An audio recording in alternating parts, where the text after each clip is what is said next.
Friends, ఈ వీడియోలో మన విజయవాడ నాగ్పూర్ ఎకనామిక్ కారిడార్ గురించి డీటెయిల్స్ తెలుసుకుంటూ ఈ హైవేలో ఎగ్జాక్ట్గా ఖమ్మం దాటిన తర్వాత ఎలాంటి వర్క్ జరుగుతుందో తెలుసుకోబోతున్నారు.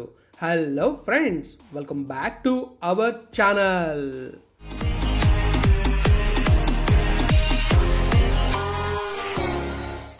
ఫ్రెండ్స్, ఎంతో కష్టపడి వీడియోస్ చేస్తున్నా. వీడియో నచ్చితే లైక్ చేయలేరా? మన ఛానల్ని సబ్స్క్రైబ్ చేయలేరా? చేశారా? చేసేమని ఉంటారు. పదండి బ్లాగ్లోకి వెళ్దాం. ఫ్రెండ్స్, మన ఇండియాలో చాలా వరకు రోడ్ డెవలప్మెంట్ అనేది జరుగుతుంది. హైవేస్ చాలా బాగా డెవలప్ చేస్తున్నారు. మీరు చూస్తున్నట్లయితే మన ఛానల్లోనే దాదాపుగా చాలా ఎక్స్ప్రెస్ హైవేస్ నేను కవర్ చేశాను. సో అందులో మీకు నేను ఆల్రెడీ మన విజయవాడ నాగ్పూర్ హైవే గురించి డీటెయిల్డ్గా ఎక్స్ప్లెయిన్ చేశాను. తర్వాత మన ఖమ్మం దాటిన తర్వాత ఖమ్మం నుంచి మన విజయవాడ వరకు ఒక సెక్షన్, ఈ సెక్షన్లోని ఎగ్జాక్ట్గా మన బ్రాహ్మణపల్లి ఉంది కదా, అక్కడైతే వర్క్ జరుగుతుంది. ఇది ప్యాకేజ్ 1లోకి అయితే వస్తుంది. ఈ ప్యాకేజ్ని ఎవరు కన్స్ట్రక్ట్ చేస్తున్నారంటే Dinesh Chandra R Agarwal Infracon private limited company వాళ్ళు కన్స్ట్రక్ట్ చేస్తున్నారు. ఇందులో అంటే మన ఖమ్మం విజయవాడ సెక్షన్లో మొత్తం 3 ప్యాకేజీలు ఉన్నాయి. ఈ 3 ప్యాకేజీలని నేను మీకు మ్యాప్లో చూపిస్తాను. ఇందులో మొదటి ప్యాకేజ్ని ఎవరు కన్స్ట్రక్ట్ చేస్తున్నారో చెప్పాను. మిగిలిన 2 ప్యాకేజీని ఎవరు కన్స్ట్రక్ట్ చేస్తున్నారంటే mega engineering and infrastructure limited company వాళ్ళు కన్స్ట్రక్ట్ చేస్తున్నారు. సో ఈ కన్స్ట్రక్షన్ ఎలా జరుగుతుంది అనేది మీరు అప్కమింగ్ వీడియోస్లో తెలుసుకుంటారు. ప్రస్తుతం మనం ఈ వీడియోలో ఏం చూస్తామంటే మ్యాప్లో చాలా క్లియర్గా ఈ హైవే ఎక్కడి నుంచి ఎక్కడి దాకా వేస్తున్నారని తెలుసుకుంటాం. తర్వాత మనకి ఈ హైవేలో ఎగ్జాక్ట్గా మన బ్రాహ్మణపల్లి దగ్గర వర్క్ జరుగుతుంది. అది నేను మీకు చూపించాను అండ్ వర్క్ ప్రోగ్రెస్ని ఈ వీడియోలో చూపిస్తాను. ఫస్ట్ మనమైతే మ్యాప్లోకి వెళ్ళి క్లియర్గా అండ్ డీటెయిల్డ్గా ఈ హైవే గురించి కొన్ని విషయాలు తెలుసుకుందాం. తర్వాత డైరెక్ట్గా బ్రాహ్మణపల్లి దగ్గర జరుగుతున్న వర్క్ని అయితే చూద్దాం.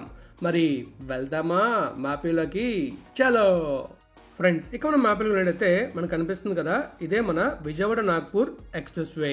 దీన్నే విజయవాడ నాగ్పూర్ ఎకనామిక్ కారిడార్ కూడా అంటున్నారు. సో ఇది కంప్లీట్గా 405 కిలోమీటర్లు అయితే ఉంటుంది అండ్ కంప్లీట్గా యాక్సెస్ కంట్రోల్డ్ అండ్ అలానే ఇది 4 లేన్ అయితే ఉంటుంది. ఈ హైవేని national highway authority of India వాళ్ళు కన్స్ట్రక్ట్ చేస్తున్నారు. అండ్ ఇంకా ఈ హైవే డెడ్ లైన్ వచ్చేసి 2027. సో ఈ హైవే నాగ్పూర్లో స్టార్ట్ అవుతుంది. నాగ్పూర్ నుంచి చంద్రపూర్, మంచిర్యాల్, వరంగల్, ఖమ్మం, విజయవాడలో ఎగ్జాక్ట్గా జక్కంపూడి దగ్గర ఈ హైవే అయితే ఎండ్ అవుతుంది మన విజయవాడ వెస్ట్ బైపాస్లోని. సో ఇక్కడ మనం చూసుకోవచ్చు, ఇక్కడ మన జక్కంపూడి ఉంటుంది. ఈ ప్లేస్లో అనమాట కంప్లీట్గా సింగిల్ రౌండ్ ఇంటర్చేంజ్ ద్వారా ఈ హైవే అయితే స్టార్ట్ అవుతుంది. ఇక్కడ ఎలాంటి వర్క్ జరగలేదు, మీకు నేను అది చూపిస్తాను అప్కమింగ్ వీడియోలోని. అండ్ తర్వాత మనం అలా ముందుకు వెళ్తే రెమిడిచర్ల వస్తుంది. రెమిడిచర్ల తర్వాత మన బ్రాహ్మణపల్లి వస్తుంది. సో ఈ వీడియోలో మనం ఏం చూడబోతున్నాం అంటే ఎగ్జాక్ట్గా ఈ రెడ్ లైన్ కనిపిస్తుంది కదా, ఈ రెడ్ లైన్లో ఎలాంటి వర్క్ జరిగిందో క్లియర్గా మీకు నేను చూపిస్తాను. అండ్ ఇక్కడ మనం చూసినట్లయితే ఇక్కడ మనకి బ్రాహ్మణపల్లి విలేజ్ అది కనిపిస్తుంది. ఈ విలేజ్ పక్క నుంచి మనం అలా ముందుకెళ్ళి వర్క్ అనేది చూస్తాం. ఇక్కడే నేను మీకు ఎందుకు చూపిస్తున్నాను వర్క్, ఇక్కడే వర్క్ బాగా జరిగింది. సో ఈ బాగా జరిగిన వర్క్ని మీకు నేను చూపిస్తున్నాను. అండ్ ఈ మధ్యలో మనం చూస్తున్నట్లయితే ఇటువైపు మన విజయవాడ వైపు చూస్తున్నట్లయితే ఈ మధ్యలో అక్కడక్కడ వర్క్ జరిగింది. సో అప్కమింగ్ వీడియోలోని ఆ మధ్యలో ఎక్కడెక్కడ వర్క్ జరిగింది కూడా నేను మీకు చూపిస్తాను. ఈ హైవేలో మొత్తం 3 సెక్షన్లు ఉన్నాయి. ఈ 3 సెక్షన్లు మొదటిది మంచిర్యాల్ వరంగల్, రెండోది వరంగల్ ఖమ్మం, మూడోది ఖమ్మం నుంచి విజయవాడ. సో ఈ ఖమ్మం విజయవాడ సెక్షన్లో మనం వర్క్ ని చూస్తున్నాం.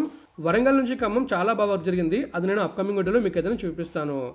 సో ఇప్పుడు మనమైతే ఈ రెడ్ లైన్ ఉంది కదా, ఆ రెడ్ లైన్లో ఎలాంటి వర్క్ జరిగిందో చూడబోతున్నాం. మరి వర్క్ చూడడానికి వెళ్దామా? ఫ్రెండ్స్, చూసారుగా మ్యాప్లో మీకైతే చాలా క్లియర్గా ఎక్స్ప్లెయిన్ చేశాను. అండ్ అలాగే ఈ హైవే గురించి కంప్లీట్ డీటెయిల్స్ అయితే ఇచ్చా అనుకుంటున్నాను. ఏమైనా మిస్ అయ్యిందో కామెంట్ చేయండి, అప్కమింగ్ వీడియోలో వాటిని కూడా యాడ్ చేద్దాం. సో మరి ఇప్పుడు విజువల్స్ చూద్దామా బ్రాహ్మణపల్లి దగ్గర ఎలాంటి వర్క్ జరుగుతుందో.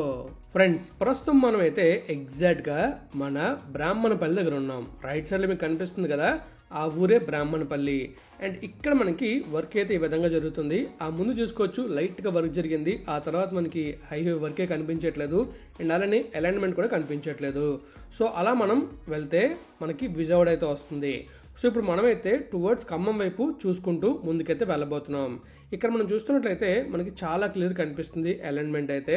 అండ్ అలాగే రైట్ సైడ్లో మీకు ఒక వే కనిపిస్తుంది చూసారా, ఆ వే వచ్చేసి మదిరా వైరా హైవే అనమాట. మనకి మ్యాప్లో చూస్తున్నట్లయితే అది NH 163G చూపిస్తుంది, కానీ కొత్తగా వేస్తున్న హైవే 163G. కానీ ప్రస్తుతం మనకి మ్యాప్లో మాత్రం ఇదే చూపిస్తుంది. మీరు అబ్జర్వ్ చేయొచ్చు కూడా మ్యాప్లో. అండ్ ఎలా మనం ముందుకు వెళ్తే మనకు జంక్షన్ వస్తుంది. ఆ జంక్షన్ నుంచి మనం లెఫ్ట్ తీసుకుంటే బోనకల్ వెళ్తాం, రైట్ తీసుకుంటే వైరా వెళ్తాం.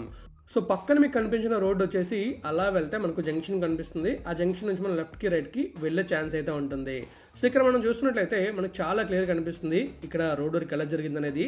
నా ప్రీవియస్ వీడియో మీరు చూస్తున్నట్లయితే మీకు క్లియర్గా ఇక్కడ చూసుకోవచ్చు, మొత్తం లెవెలింగ్ జరిగి ఉంటుంది అండ్ అలాగే మొత్తం మట్టిగా ఉంటుంది. బట్ ఇప్పుడైతే కంప్లీట్గా తార్ రోడ్ అయితే కనిపిస్తుంది మనకి. ఇక్కడ మనం క్లియర్గా అబ్జర్వ్ చేయొచ్చు, కంప్లీట్గా మనకి రోడ్ వర్క్ జరిగింది. మధ్యలో అయితే మనకు కొంచెం ఖాళీ అయితే ఉంది అండ్ ఇది కంప్లీట్గా యాక్సెస్ కంట్రోల్డ్ కాబట్టి అటువైపు ఇటువైపు వాల్స్ అయితే వస్తాయి. ఈ హైవే వల్ల ఎవరికి ఉపయోగం అంటే ముఖ్యంగా హెవీ వెహికల్స్ ఎవరైతే తిరుగుతారో వాళ్ళకి బాగా ఉపయోగపడుతుంది. అంటే ముఖ్యంగా ట్రాన్స్పోర్టేషన్ ఇంప్రూవ్ చేయడానికి అండ్ అలానే ఇలాంటి హైవేస్ ఉండడం వల్ల ప్రమాదాలు తగ్గే ఛాన్స్ ఉంటుంది. ఎందుకంటే మనం చూసాం కదా, ఆ చిన్న రోడ్లోంచి హెవీ వెహికల్స్ వెళ్ళాయంటే చాలా వరకు ప్రమాదాలు జరిగే అవకాశం ఉంటుంది. అదే ఇలాంటి యాక్సెస్ కంట్రోల్ హైవేలో వెళ్తే ప్రమాదాలు తగ్గుతాయి. సో మనం క్లియర్గా చూస్తున్నట్లయితే మన ఖమ్మం దేవరపల్లి ఉంది కదా, ఖమ్మం నుంచి దేవరపల్లి వెళ్ళే రూటు ప్రస్తుతం చిన్న రోడ్డు ఉంది. ఆ హైవే ఇంకా కంప్లీట్ అవ్వాలి కాబట్టి ఆ చిన్న రోడ్లో చాలా హెవీ వెహికల్స్ తిరుగుతూ ఉంటాయి అండ్ చాలా వరకు ప్రమాదాలు జరుగుతూ ఉంటాయి. వన్స్ ఈ హైవే ఓపెన్ అయిందంటే అన్ని హెవీ వెహికల్స్ కూడా ఆ హైవే నుంచి వెళ్తాయి. సో ఆ చిన్న రోడ్ ఖాళీ అవుతుంది. సో ఆ రూట్లో ప్రమాదాలు తగ్గే అవకాశం ఉంటుంది. సో ఆ రూట్లో ఎవరైనా ఉంటే కొంచెం క్లియర్గా ఎక్స్ప్లెయిన్ చేస్తూ కామెంట్ చేయండి. ఎందుకంటే ఆ రూట్లో చాలా వరకు చాలా ప్రమాదాలు జరుగుతూ ఉంటాయి ఎప్పుడు కూడా. ఈ హైవేలో చూస్తున్నట్లయితే మీకు క్లియర్ కనిపించింది కదా, కంప్లీట్గా రోడ్ వర్క్ ఎక్కడ జరిగింది అనేది. ఎగ్జాక్ట్గా బ్రాహ్మణపల్లి దగ్గర వర్క్ జరిగింది. అలా మనం ముందుకు వెళ్తున్నట్టయితే లెఫ్ట్ సైడ్లో మనకైతే క్యాంప్ కనిపిస్తుంది. ఆ క్యాంపే Dinesh Chandra R Agarwal Infracon company వాళ్ళ క్యాంప్ అనమాట. సో ఇక్కడ కంప్లీట్గా మనకి డీటెయిల్స్ అన్ని కూడా దొరుకుతాయి. సో మనకి ఎలాంటి డీటెయిల్ కావాలన్నా వాళ్ళు అడిగితే డీటెయిల్స్ మనకి ఇస్తారు. సో ఇంకా మనం అలా ముందుకు వెళ్తున్నట్లయితే మనకి ఒక అడ్డంగా ఒక రోడ్డు కనబడుతుంది. ఇక్కడ ఒక అండర్ పాస్ అయితే వస్తుంది. సో మీకు నేను చెప్పే కదా వైరా మన మదిరా రోడ్ అని చెప్పేసి, ఆ రోడ్డు అనమాట ఇది. సో ఇలా ముందుకు వెళ్తే మనకి ఆ లెఫ్ట్లో జంక్షన్ అయితే వస్తుంది. అక్కడ నుంచి మనం లెఫ్ట్ తీసుకుంటే బోనకల్ వెళ్తాం, రైట్ తీసుకుంటే వైరా అయితే వెళ్తాం. సో ఇది మీకు నా ప్రీవియస్ వీడియోలో చాలా క్లియర్గా చూపించాను ఇక్కడ వర్క్ ఎలా జరిగింది అనేది. సో మీరు నా ప్రీవియస్ వీడియో చూస్తే ఆ వీడియోకి ఈ వీడియోకి ఉన్న డిఫరెన్స్ మీకు క్లియర్గా అర్థమవుతుంది. ఇంకా మనం అలా ముందుకు వెళ్తే మనకైతే క్లియర్గా అబ్జర్వ్ చేయొచ్చు, అలైన్మెంట్ కనిపిస్తుంది. కానీ వర్క్ అయితే చాలా స్లోగా అయిందనమాట అటువైపు నా ప్రీవియస్ వీడియోకి ఈ వీడియోకి. సో అందుకే నేను మీకు అది చూపించట్లేదు. ఎందుకంటే లాస్ట్ వీడియోలో ఏముందో ఈ వీడియోలో కూడా సేమ్ అదే ఉంది. సో మీరు కనుక నా ప్రీవియస్ వీడియో చూస్తే అటువైపు ఎలాంటి వర్క్ జరిగిందని తెలుసుకోవచ్చు. అండ్ అప్కమింగ్ వీడియోస్లో ఖమ్మం సైడ్ అండ్ అలాగే విజయవాడ సైడ్ కూడా వర్క్ అయితే నేను చూపిస్తాను. బట్ అన్ని వీడియోస్ నేను చేయాలంటే మీ సపోర్ట్ గట్టిగా ఉండాలి. సో ఎలా సపోర్ట్ చేస్తారనేది మీ చేతిలోనే ఉంది. సో ఇంకా మనం చూస్తున్నట్లయితే మనకి చాలా క్లియర్ కనిపిస్తుంది. ఇక్కడ కూడా ఒక మనకి అండర్ పాస్ అయితే వస్తుంది అండ్ అలాగే చిన్న ఇంటర్చేంజ్ వచ్చే అవకాశం కూడా ఉంది. మీరు అబ్జర్వ్ చేయొచ్చు, కంప్లీట్గా అక్కడ ఫ్లైఓవర్ వర్క్స్ అయితే జరుగుతున్నాయి. అండ్ ఇలా స్ట్రైట్గా వెళ్ళామంటే మనం వైరా అయితే వెళ్తాం. మీకు నేను నా ప్రీవియస్ వీడియోలో ఇంకా క్లియర్గా మన ఖమ్మం దేవరపల్లి గ్రీన్ఫీల్డ్ హైవే గురించి ఎక్స్ప్లెయిన్ చేశాను. మీరు కనుక ఆ వీడియో చూడకపోతే చూసేయండి. ఆగస్ట్ 15న ఓపెనింగ్ అన్నారు కదా, ఓపెనింగ్ లేదో తెలుసుకోవాలంటే ఆ వీడియో మీరు చూడాల్సిందే. ఫైనల్లీ మీరైతే చూసారుగా మన విజయవాడ ఖమ్మం హైవేలో ఎగ్జాక్ట్గా బ్రాహ్మణపల్లి దగ్గర ఎలాంటి వర్క్ జరిగిందనేది. ఈ విజయవాడ ఖమ్మం హైవే అనేది విజయవాడ నాగ్పూర్ ఎకనామిక్ కారిడార్లో ఒక సెక్షన్. సో కంప్లీట్గా ఎన్ని సెక్షన్లు ఉన్నాయి అండ్ అలాగే ఎక్కడెక్కడ ఎలాంటి వర్క్ జరుగుతుంది అనేది మీకు క్లియర్గా ఎక్స్ప్లెయిన్ చేస్తాను. మ్యాప్ వీలోని అప్కమింగ్ వీడియోస్లో చూపిస్తాను కూడా. సో ఇంకా నేనైతే ఈ వీడియోని ఎక్కడితో ఎండ్ చేయబోతున్నాను. మరి మీకు వీడియో ఎలా అనిపించింది అనేది కామెంట్ రూపంలో తెలియజేయండి. అలానే మన ఛానల్ ఇప్పటిదాకా సబ్స్క్రైబ్ అయిపోతే సబ్స్క్రైబ్ చేసేయండి. Thank you friends, thank you for valuable support. Always have a safe and happy drive. Thank you, take care, bye.